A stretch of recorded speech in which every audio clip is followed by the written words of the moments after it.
아멘.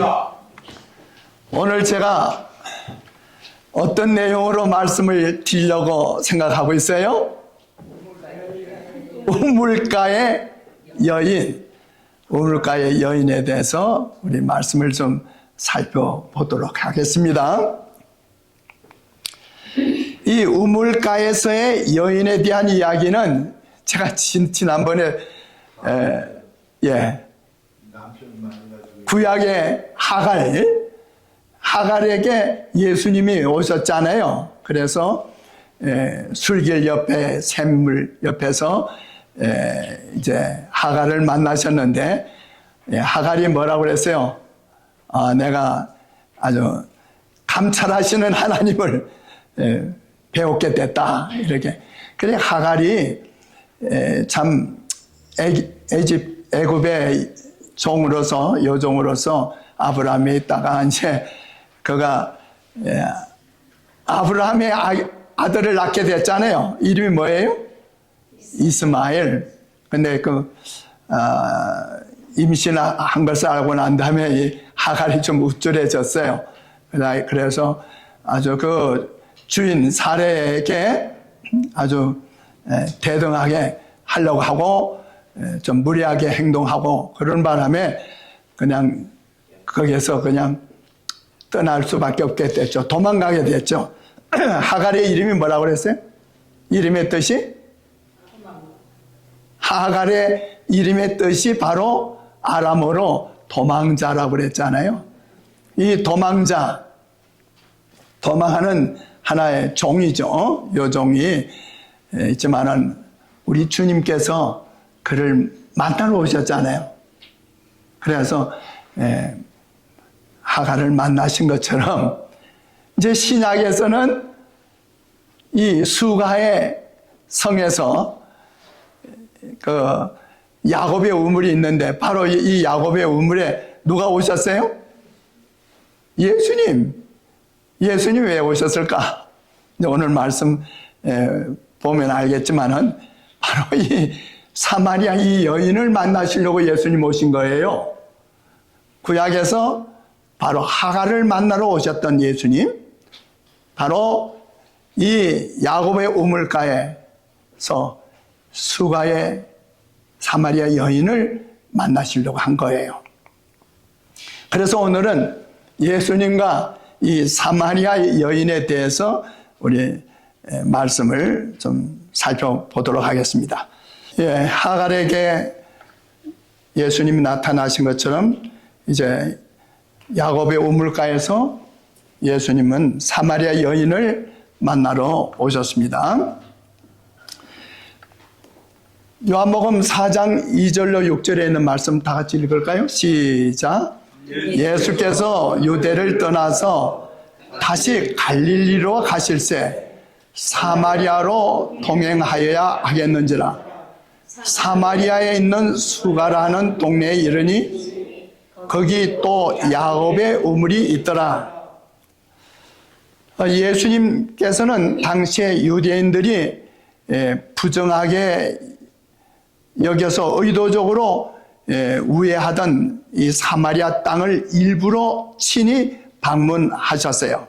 뿐만 아니라 그곳에 부정한 과거를 지닌 여인에게 관심을 기울이사 그녀로 하여금 자신의 죄를 자각케 하고 마침내 영적 기갈의 근본 해결자이신 당신을 소망하게 하셨어요.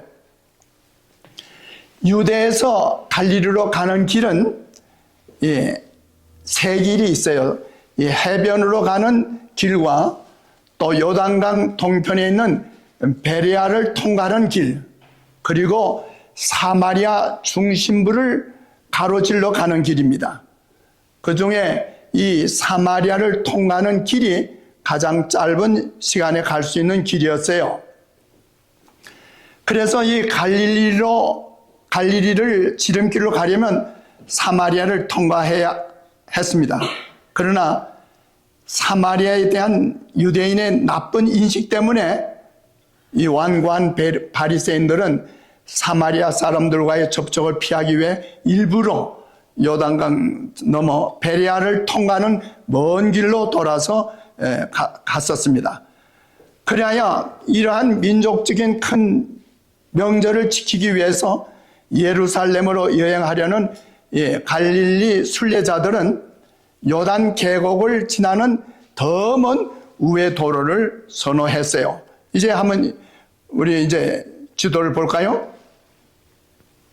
지금 이제 예루살렘에서 저쪽 갈릴리로 가는데 이 길이 예수님이 걸어가셨던 길이에요. 바로 이게 사마리아를 직통으로 해서 이제 가는 길입니다. 거기에 양편에 산이 있는데 하나는 그리심산이 있고 하나는 에벨산이 있어요. 그리고 이 그리심산 산 아래쪽으로 그 세겜 동네가 있는데 거기에 한 교회가 있습니다. 이 교회는 이 야곱의 우물을 보존하기 위해서 한 것입니다. 이것은 기원전 1900년 때 팠던 그 야곱의 우물이죠. 기원전 1928년에 야곱이 이 세겜에서 판 이 우물입니다. 그런데 이제 옛날에는 이와 같은 형태인데 그 위에다가 이제 수도원, 이제 교회당을 지었어요.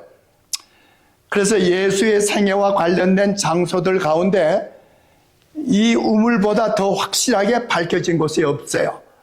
아직도 이 우물은 이 거리심산 밑에 있는 수도원에 물을 공급하고 있습니다. 이제 이 수도원인데 그 안으로 이제 들어가면 바로 여기 야곱의 우물이 있어요.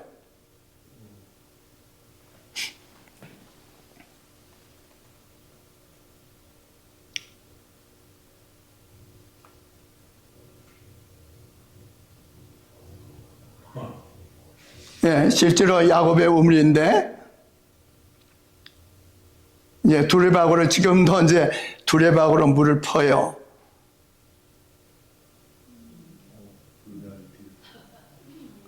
상당히 깊은 것 같죠?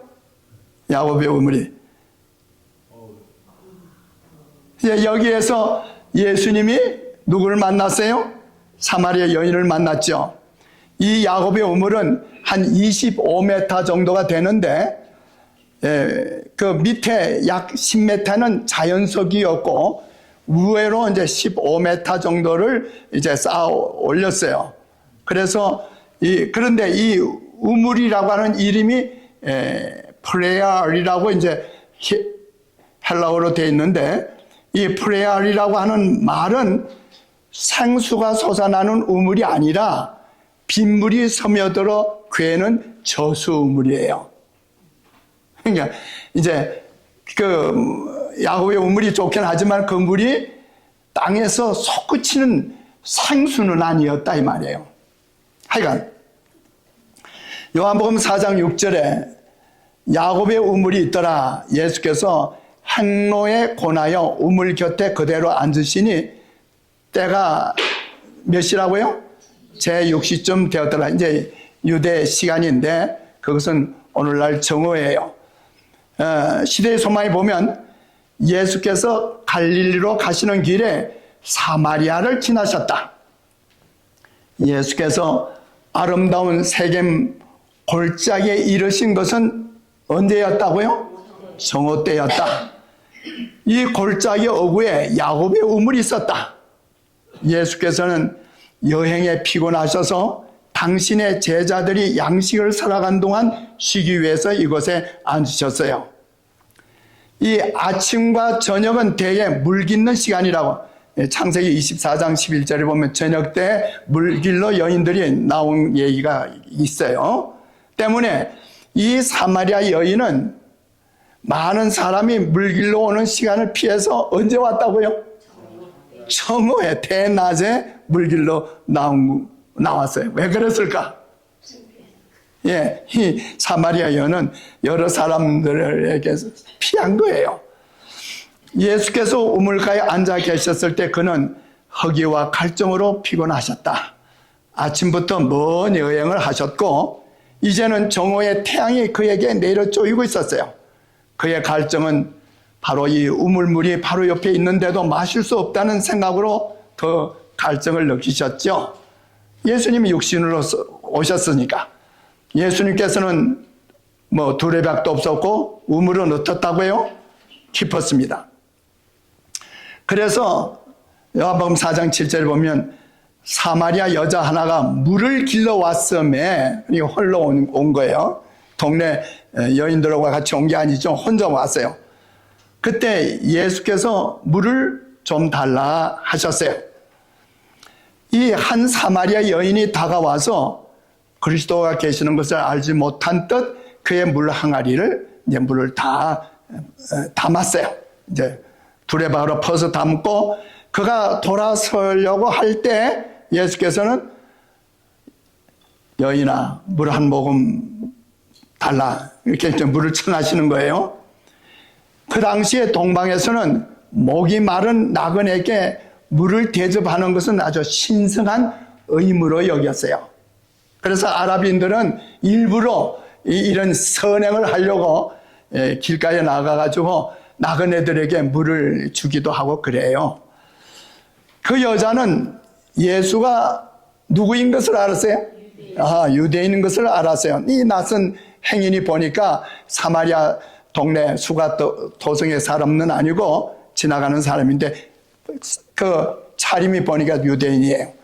그래서 그 여자는 놀라서 예수님의 요구에 응할 것은 잊어버리고 물을 달라는 이 나의 사마리아 여인 나에게 물을 달라고 하는 이유가 뭐냐고 하는 걸 이제 알려고 하는 겁니다.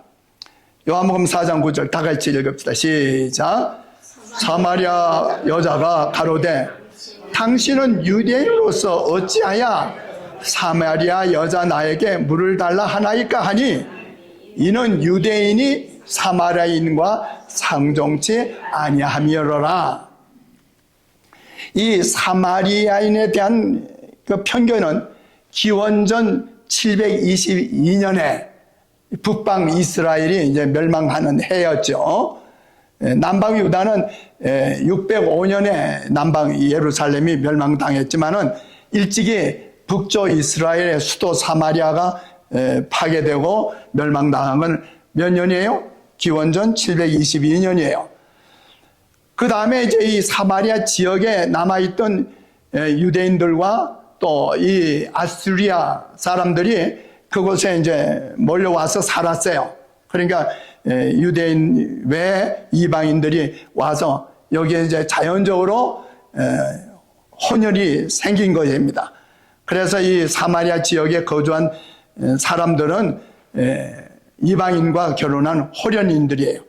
그리하여 순수 혈통을 보존한 유대인들은 이 사마리아인들이 아브라함과 이삭과 야곱으로 이어지는 이 정통 혈통과 여호와 하나님을 믿는 이 순수한 종교의 순수성을 더럽혔다고 생각하고 아주 그들을 멸시하게 되는 거예요.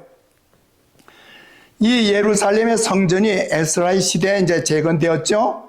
그때 사마리아인들이 그 건축에 같이 협력하려고 했어요. 합류하려고 했어요. 그러나 그것을 거절했죠. 그래서 이 특권을 거절당하고 난 후에 이들끼리는 이 두 국민들은 서로 정오심을 갖게 됐던 거예요. 이처럼 긴 역사를 지니고 이어온 유대인들과 사마리아인들 간의 반목은 추후 1세기까지 이제 이어졌어요. 다시 말하면 예수님 당시에도 마찬가지였습니다. 이러한 인종 간의 갈등이 유대인과 사마리아인을 너무도 멀리 갈라 놓았기 때문에 그들은 상호 간의 교제를 피했어요. 유대인과 사마리아인들 사이의 이 정오심은 이 여자로 하여금 예수에게 친절한 행위를 하지 못하도록 하였습니다. 그러나 구주께서는 하나님의 사랑에서 우러나는 재치로서 호의를 베푸신 것이 아니라 그것을 요구하셨어요. 여인아, 물을 좀 다오. 이렇게 이제 하시는 거예요. 이 친절을 베푸는 일이 때때로 거절을 당할 수도 있을 것이지만은 신뢰는 뭘 낳게 돼요? 신뢰는 신뢰를 일으켜요.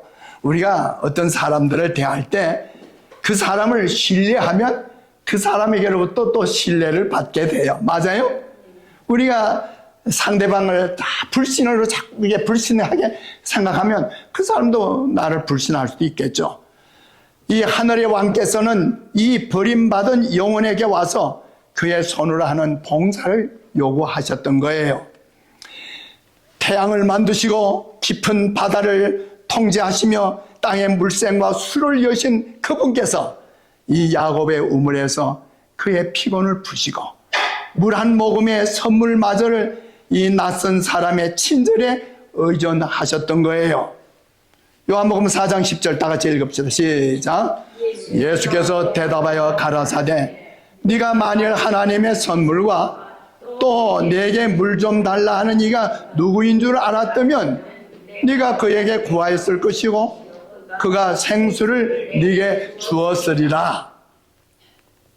예수께서는 단지 피곤하고 목마른 여행자에 불과해 보였으나 생수를 주겠다는 이 제안 속에는 이 사마리아 여인이 아직 깨닫지 못한 어떤 신비스러운 것이 있었어요.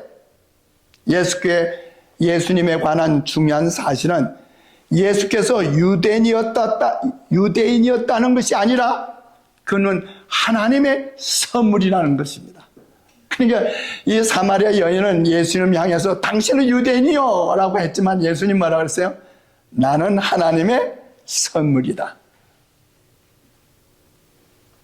하나님이 세상을 이처럼 사랑하사 독생자를 보내셨잖아요. 이는 누구든지 저를 믿으면 멸망치 않고 영생을 얻게 되죠. 예수께서는 그 여인에게 너는 나의 신체적인 갈증을 해소시켜 줄 수 있겠지만은 나는 너의 영혼의 갈증을 해소시켜 줄 수 있다고 말씀하시는 거예요. 그 여자는 그리스도의 말씀을 이해하지 못했어요. 그러나 그 말씀 속에는 엄숙한 뜻이 있다는 것을 느끼게 되었어요. 그 여자의 경박하고 농담적인 태도, 당신은 유대인이요 나는 사마리아 여인인데 왜 나에게 물을 달라 하느냐, 이렇게 아주 경박스러운 태도로 말을 했지만 그 태도가 변하기 시작했어요. 그 여자는 예수께서 저희 앞에 있는 그 우물에 대해 말씀하시는 줄 생각하고 다음같이 말했어요. 읽읍시다. 시작. 여자가 가로되 주여 물기를 그릇도 없고 이 우물은 깊은데 어디서 이 생수를 얻겠습니까?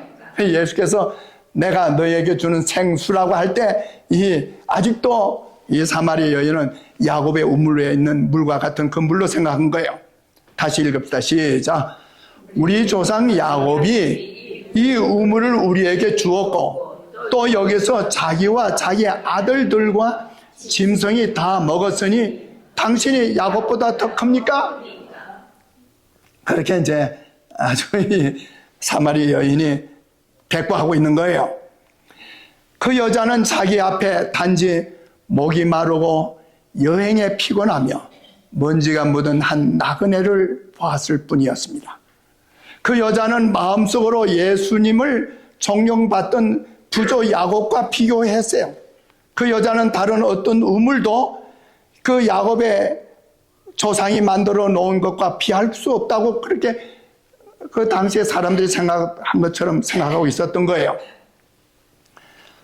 그 여자는 조상들의 소망이었던 메시아께서 친히 자기 곁에 계셨지만 그를 알아보지 못하고 과거의 조상들을 회고하면서 메시아의 오심을 고대했던 거예요.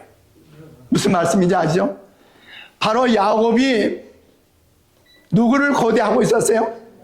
메시아를. 그 메시아를 고대한 그 메시아가 바로 이 여인의 바로 옆에 있는 거예요. 계시는 거예요.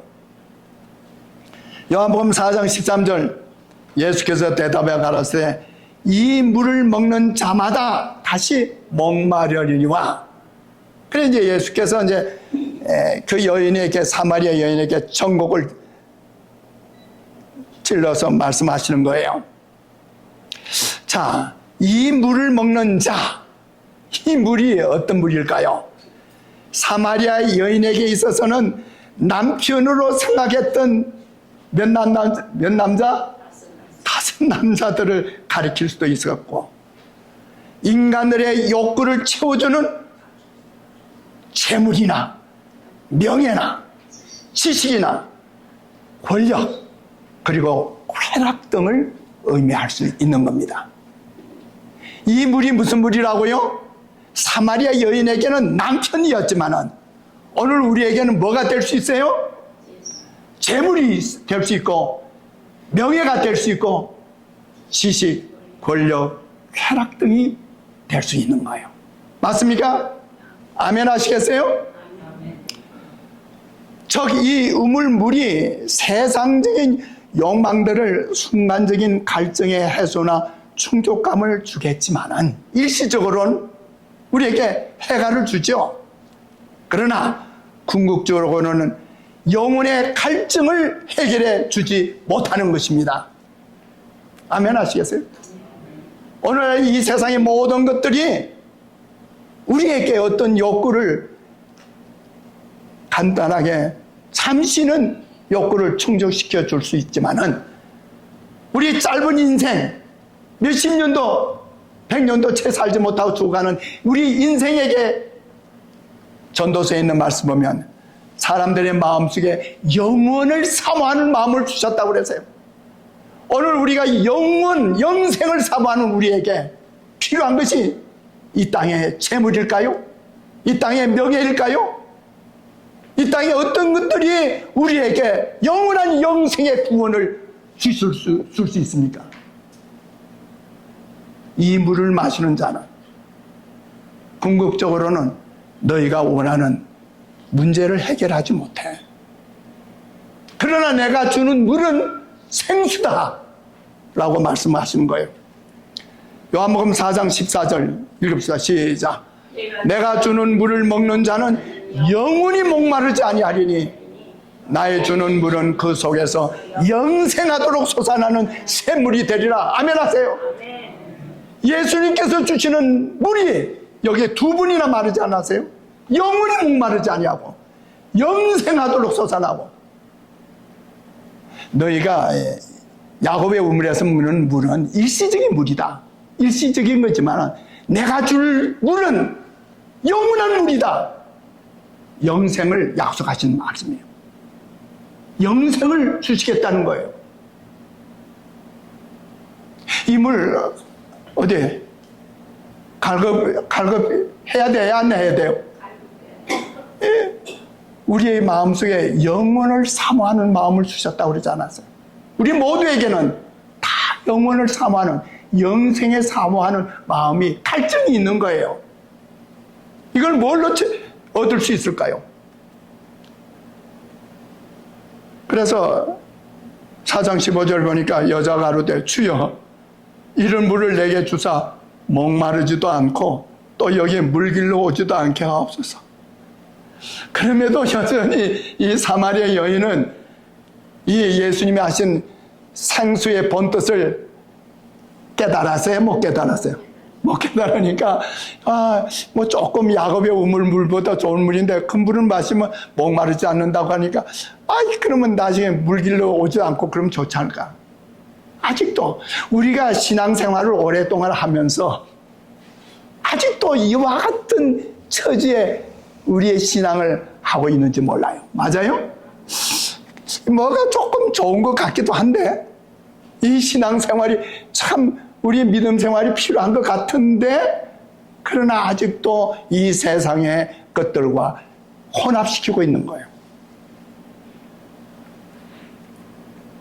예수께서 주시기를 열망하던 선물을 이 영혼이 받을 수 있기 전에 먼저 그 여자에게 자기의 죄와 자기의 구주를 깨닫게 하지 않으면 안 되었다고 시대소망을 말씀하고 있는 거예요.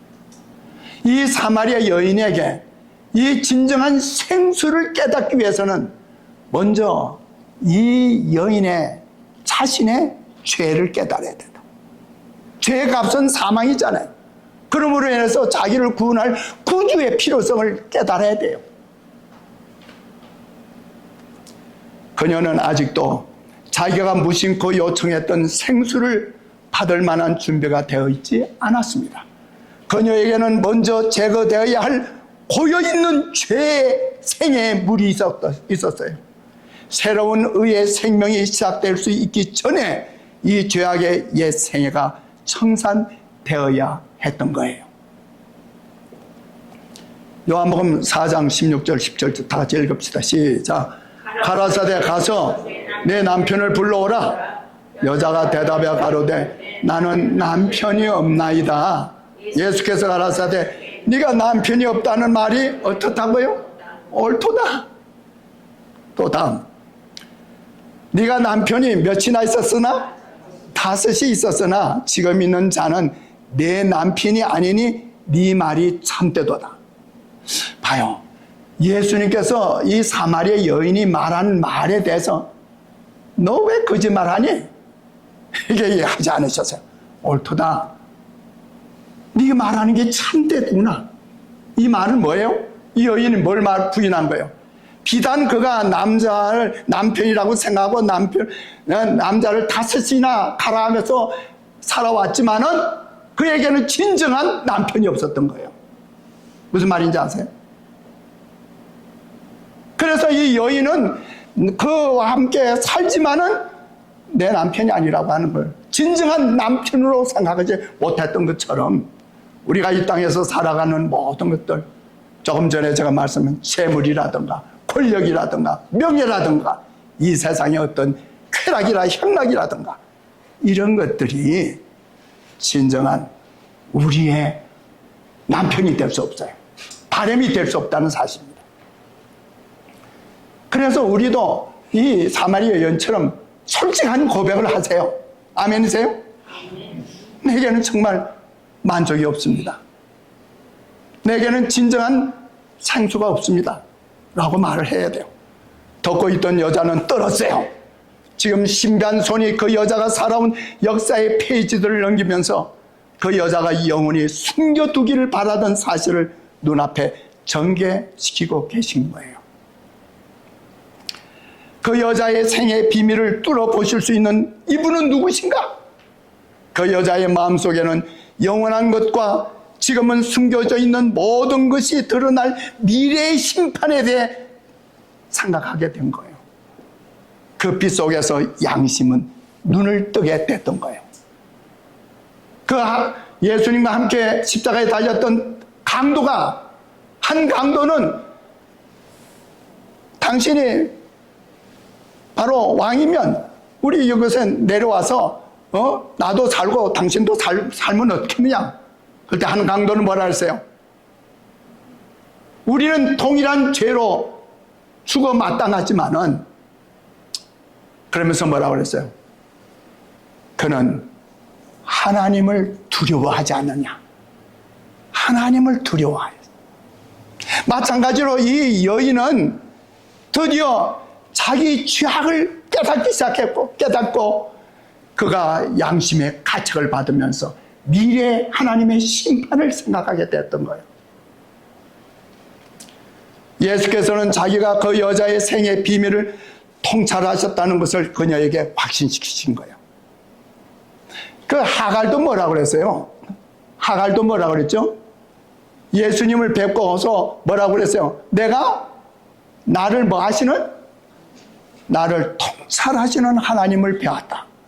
그래서 이 하갈도 자기의 생애를 하나님은 통찰하고 계셨다고 하는 믿음을 갖고 있었던 거예요.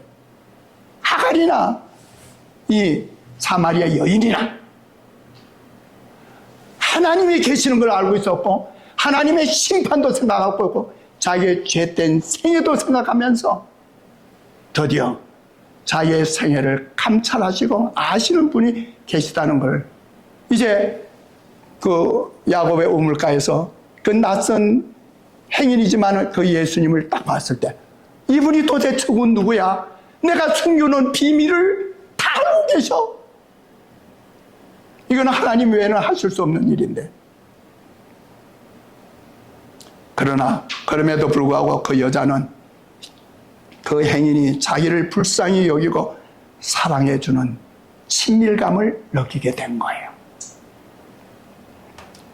예수님의 임재하심의 순결이 그녀의 죄를 정죄했으나 예수께서는 책망은 한마디도 하지 않으셨다.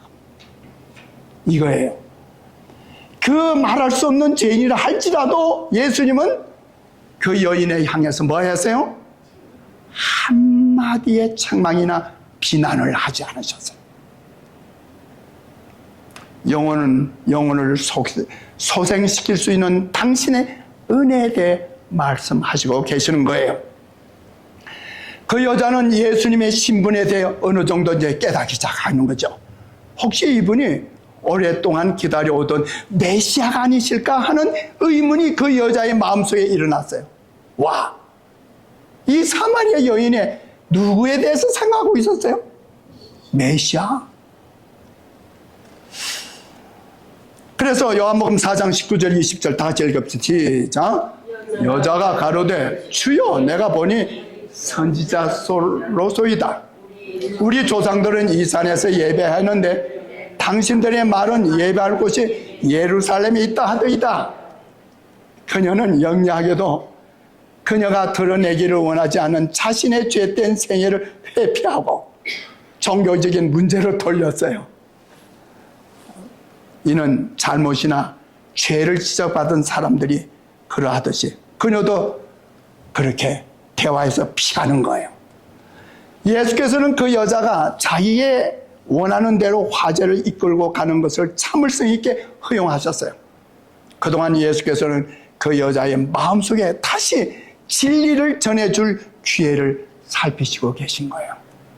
사마리아인들은 그리심산에 이에 필적하는 성전을 지었어요. 예루살렘의 그 성전과 필적할 그 성전을 세웠어요. 그들은 우상 숭배를 완전히 버리지 않았지만 여기에서 그들은 모세 오경을 읽었고 모세 의식에 일치하는 예배를 드렸어요. 이 산이란 바로 그리심산, 아까 봤던 그리심산을 가리키며 그 산자락에 수가의 마을과 야곱의 우물이 있었어요. 사마리아인들은 기원전 322년에 멸망당하기는 주전 722년이라고 그랬죠. 그 다음에 이제 한 400년이 지나서 322년경에 이 그리심산에 성전을 세웠어요. 그래서 한 200년 동안 존속해 가다가 기원전 129년경 그 하소모니안 왕조의 요한 힐카누스에 의해 파괴된 이후에 폐허로 남아 있었어요. 연애신에 보니까 제란들이 그들을 따르고 그들의 성전은 원수들에게 파괴되어 그들은 저주 아래에 있는 듯이 보였다. 그러나 그들은 여전히 그들의 유전과 예배 형식을 고수했어요. 사마리아인들은 여러 세대 동안 우상 숭배자들과 혼합되었으며 우상 숭배자들의 종교는 점차 이스라엘의 종교를 부정하게 만들었어요. 사마리아인의 종교는 배도한 히브리 종교와 이교 교리의 혼합물이었어요. 사마리아인들은 모세 오경을 경전으로 삼았지만은 자신들을 유대인들보다 정통이라고 주장했고 그들은 하나님을 맹목적으로 예배했고 그래서 하나님을 헛되이 경배하고 있었어요. 사마리아인들은 예루살렘의 성전을 하나님의 집으로 인정하려 하지 않았고 유대인의 종교가 그들의 종교보다 결코 우월하다는 것을 시인하지 않으려고 했어요. 요한복음 4장 21절 22절 다시 읽읍시다. 시작. 예수께서 가라사대 여자여 내 말을 믿으라. 이 산에서도 말고 예루살렘에서도 말고 너희가 아버지께 예배할 때가 이르리라. 너희는 알지 못하는 것을 예배하고 우리는 아는 것을 예배하노니 이는 구원이 유대인에게서 남이니라. 이 하나님의 섭리 가운데 유대인들은 세상 만국에 그분의 택함을 받은 정인들이었죠. 하나님이 히브리 백성을 택하여 지상에서 당신의 선민으로 삼고 그들에게 하나님의 말씀을 위탁했고 바로 이 메시아 약속하신 구세주는 바로 이 유대인에게서 태어나도록 되어 있죠. 그러므로 예수께서는 이 유대인의 종교의 절대적인 우월성을 확인시켜 주셨고, 그 우월성은 결코 어떤 예배 장소에 상관된 것이 아님을 다시 첨부하셨어요. 요한복음 4장 23절 24절 읽읍시다. 시작. 아버지께 참으로 예배하는 자들은 신령과 진정으로 예배할 때가 오나니 곧 이때라. 아버지께서는 이렇게 자기에게 예배하는 자들을 찾으시니라. 하나님은 영이시니 예배하는 자가 신령과 진정으로 예배할지니라. 여러분, 이 예배하기에 있어서 가장 중요한 핵심 말씀이 예수님께서 하신 말씀이에요. 신령과 진정으로. 당시 유대인의 예배는 형식적이요 신령한 것이 아니었어요. 사마리아 예배는 성경이 가르치는 바에 벗어났어요. 그래서 진리가 없었어요. 진정하지 못했어요. 거룩한 산이나 성전을 찾음으로 사람들이 하늘과 교통하게 되는 것은 아닙니다. 종교는 외형적인 형식과 의식에 한정되어서는 안 됩니다. 하나님께로부터 나오는 종교가 하나님께로 인도하는 바로 유일한 종교인 것입니다. 우리는 하나님을 올바로 섬기기 위해 어떻게 해야 된다고요? 성령으로 거듭나야 합니다. 신령해지는 거예요. 이것은 마음을 정결하게 할 것이며 정신을 새롭게 하여 우리에게 하나님을 알고 사랑하는 새로운 능력을 줄 것입니다. 이것은 우리로 하나님의 모든 요구에 절거히 순종하게 만들 것입니다. 이것이 곧 참된 경배이고 이것은 성령께서 역사하신 바로 그 열매인 것입니다. 다 같이 읽을까요? 시작. 어디서나 영혼이 하나님을 구하는 곳에는 성령의 역사가 나타나며 하나님께서 친히 그 영혼에게 자신을 제시하실 것이다. 하나님께서 이러한 경배자들을 찾고 계신다. 이때라. 참된 예배를 드리기 위해 생수를 받기 위해 장래의 어떤 때를 기다리는 것은 소용이 없습니다. 참된 예배는 지금 바로 이때 시작될 수 있습니다. 오늘 바로 이 안식일에 시작될 수 있어요. 뭐로요? 신령과 진정으로.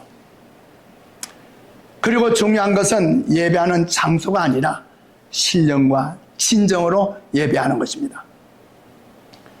요한복음 4장 25절 26절 6절 다시 또 읽읍시다. 시작. 여자가 가로되 메시아 곧 그리스도라 하는 이가 오실 줄을 내가 아노니 그가 오시면 모든 것을 우리에게 과시리다. 예수께서 이르시되 내게 말하는 내가 그러라 하시니라. 여러분, 이 사마리아 여인을 여러분 결코 그냥 어떤 죄인으로만 생각해서는 결코 안 되죠. 이 여인은 뭘 알고 있었어요? 누구를 기다리고 있었어요? 메시아를 기다리고 있었어요. 이 이방화돼 버린 사마리아 여인이 바로 메시아를 기다리고 있었어요. 이 말씀을 듣고 그 여인의 마음속에는 믿음이 솟아올랐다. 그 여자는 하늘의 교사의 입에서 나온 그 놀라운 선언을 받아들였다. 이 여인의 마음은 깨달을 수 있는 상태에 놓여 있었다. 이게 중요한 거예요. 오늘 우리가 하나님의 말씀을 받을 때 깨달음을 가질 수 있도록 우리의 마음이 신령해져야 돼요. 성령으로. 그녀는 가장 고상한 계시를 받아들일 준비가 되어 있었다. 이게 그냥 우물가에 물 길러 온 한 여인, 평범한 여인으로 생각해서는 안 돼요. 바로 이 여인은 영적인 말씀을 받을 수 있도록 준비되어 있다고요. 마음이요. 뭐로? 성령으로 말이야. 그 이유는 그가 성경의 말씀에 흥미를 느꼈으며, 여러분들 성경 열심히 공부하셔야 돼요. 여러분, 우리가 다 진리를 알고 있고 우리는 제7의 안식일 예수 재림교회 진리교회라고 생각하고 우리는 예수님의 재림을 고대한다고 이렇게 생각지 마시고 말씀 부지런히 살피세요. 연구하세요. 어떤 면으로 보면 이 수가 여인처럼 말입니다. 이 사마리아 여인처럼. 이 여인은 하나님의 말씀에 흥미를 가지고 있었고 성령께서 더욱 밝은 빛을 받도록 그녀의 마음을 준비시키고 계셨기 때문이다. 예수님께서 왜 유대인들이 가는 길로, 그 둘러가는 길로 안 하고 기어코 피하는 그 사마리아 길을 갔을까? 누구를 만나시려고요? 이 말씀을 갈급하고 있는 이 준비된 한 여인을 만나시고자 그 길로 오신 거예요. 오늘도 진정한 진리를 굴고하고 진정한 하나님의 은혜를 갈급하는 당신의 백성을 만나시러 우리 주님 오셔요. 여러분이 기도하는 골방에서 여러분이 하나님의 말씀을 펴시고 읽고 있는 그 책상 무리에 바로 옆에 우리 주님은 오시고 성령께서는 우리가 읽고 있는 말씀들을 감동시켜 주신다는 사실.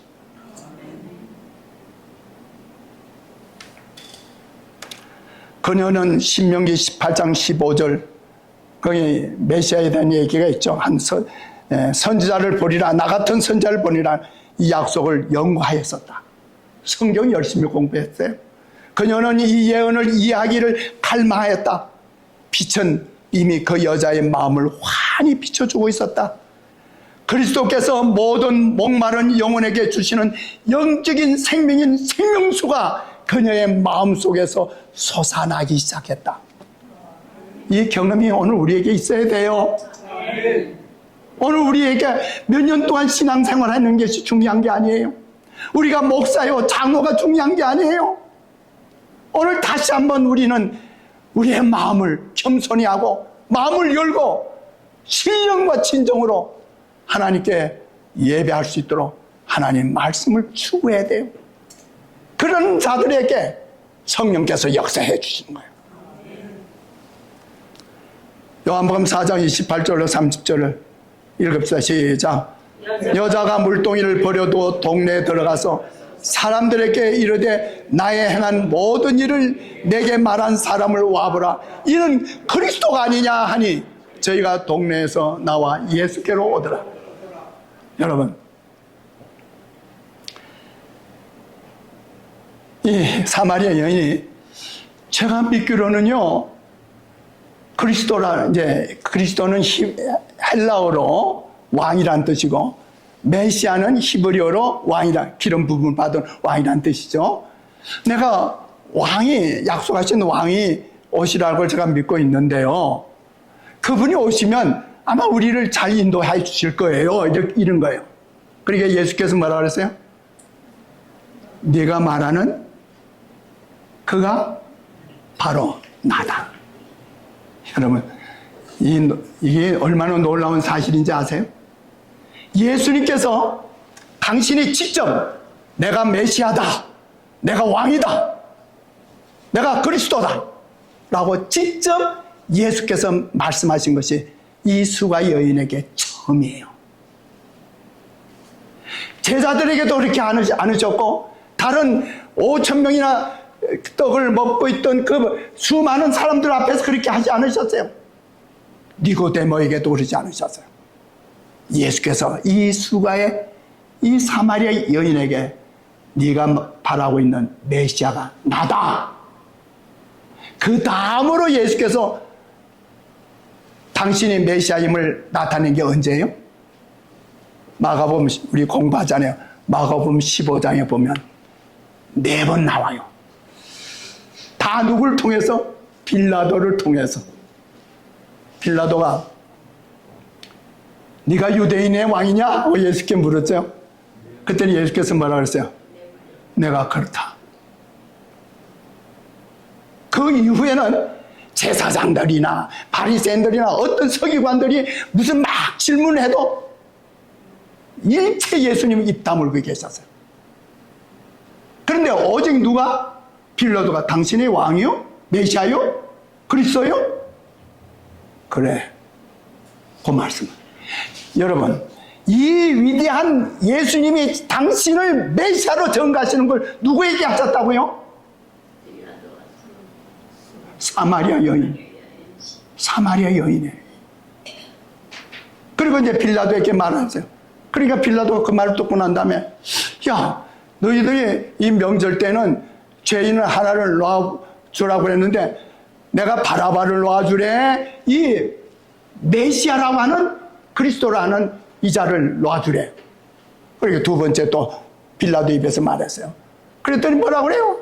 우리가 바라바를 원합니다. 그러니까 다시 세 번째로 빌라도가, 그래, 그러면 메시아라고 하는 너희의 유대의 왕 이자를 내가 어떻게 하면 좋겠느냐? 세 번째 말했어요. 그러니까 십자가에 못 박으셨어. 그러니까 빌라도가 마지막 네 번째는 아예 유대인 왕 그리스도라고 딱 패말을 써가지고 십자가 명패를 붙인 거예요. 이 위대한 사건을 제일 처음으로 예수께서 말씀하신 게 누구에게 하셨다고요? 우리 우물가의 한 여인, 이 비천한 한 여인, 이 사마리아 여인에게, 이 죄인 여인에게 예수님은 당신이 메시아이심을 나타내신 거예요. 그녀의 신속한 행동은 그녀의 결심을 문경적으로 전개해 주었습니다. 그녀는 물동이에 물을 채우고 막 떠나려던 참이었는데, 그러나 빨리 동네에 들어가서 이 사실을 사람들에게 알리기 위해서 물동이를 버려두고 뛰어간 거예요. 물동이 가지고 가면 천천히 갈 수가 없잖아요. 그러니까 급하게 이 메시아를 전가하기 위해서 뛰어갔어요. 그녀는 갈망, 확신, 결심의 단계를 경험했고 그 다음으로 행동에 옮겼습니다. 그녀는 자기의 위대한 발견을 남들에게 말하려고 마을로 뛰어갔습니다. 이것은 그녀의 신앙의 결심이 진실임을 입증하는 거예요. 그리고 우물가에 두고 간 물동이는 그녀가 지체 없이 다시 주님께로 돌아오리라는 약속이죠. 그녀는 재치 있게 자기가 발견한 사실을 말하면서 동네 사람들에게 나와서 직접 그 증거를 확인해 보라고 초청했어요. 이는 나다나엘에게 빌립이 와 보라고 말한 것 같은 말이죠. 그리하여 그녀는 동네 사람들에게 감명을 주었고 그 결과 동네 사람들에게 그리스도를 전가했습니다. 모든 참된 제자는, 오늘 제가 주보에 실린 거예요. 이 말씀 외우세요. 다 같이 읽읍시다. 시작.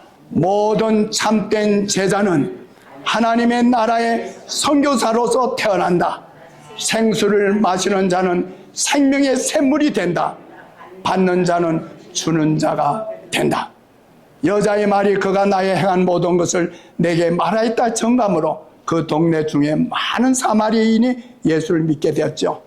사마리아인들이 예수께 와서 자기들과 함께 유하기를 청했고 거기서 이틀을 유하심에 예수의 말씀을 인하여 믿는 자가 많았죠. 그 여자에게 말하되 이제 우리가 믿는 것은 내 말을 인함이 아니니 이는 우리가 친히 듣고 그가 참으로 세상의 구주신 줄을 압니다 하더라. 이 사마리아 여인은 위대한 전도자가 되었어요. 위대한 선교사가 되었어요. 우리도 그래야 되지 않겠습니까? 오늘 우리가 진정한 주님을 발견했다면, 진정한 생수를 마셨다면 이 생수를 멸망해가는 이 세상 사람들에게 가서 전하십시다. 하나님의 축복과 은혜가 함께 하시기를 바랍니다.